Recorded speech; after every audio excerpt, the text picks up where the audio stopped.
सच सच बता दे मुझे सलू, सच सच बता दे, नहीं तो मैंने तेरा साह पी जाना है। और पी ले अम्मा तू मेरा साह एक बारी। भाई अल्लाह उधर फटे मुंह तेरा है, रोजे से हूं मैं। और मैं बड़े गुस्से में हूँ। गुस्से में हूं। ओए ओए मेरी ज़ोहर की नमाज पढ़ना हराम कर दी शाना, मिस बेले मार मार के। और ये मेरे फोन पे ये बिल्लो आज भी जिंदा है की रिंगटोन किसने लगाई है? खुदा का वास्ता अब्बा ये मुद्दा भी मेरे पे ना डाल देना। हे अल्लाह लानत भेजो बिल्लो बांदरी के ऊपर।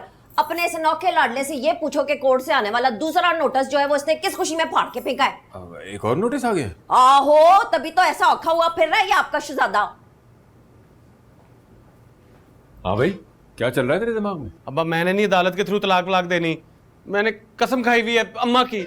भाई अल्लाह सल्लू कसम भी तूने मेरी खा ली, कल सौखी जान तुझे मेरी नजर आई थी। बात औखी सौखी की नहीं होती अम्मा, बात असूलों की होती है। चुल्ले में डाल अपने ये सारे असूल। 10 दिन में तेरा किंजा के साथ ब्याह, फौरन कराई जिया चुड़ैल को। अब ये ब्याह होए ना होए, मैंने अदालत के थ्रू तलाक नहीं देनी, जिद है मेरी।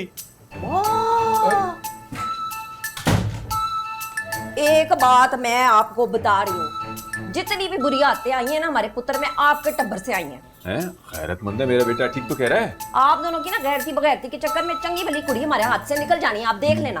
अरे कोई नहीं, एक बीवी को गैरत नहीं है जलाल भाई, कुछ नहीं होता। हाँ। कुछ नहीं होगा।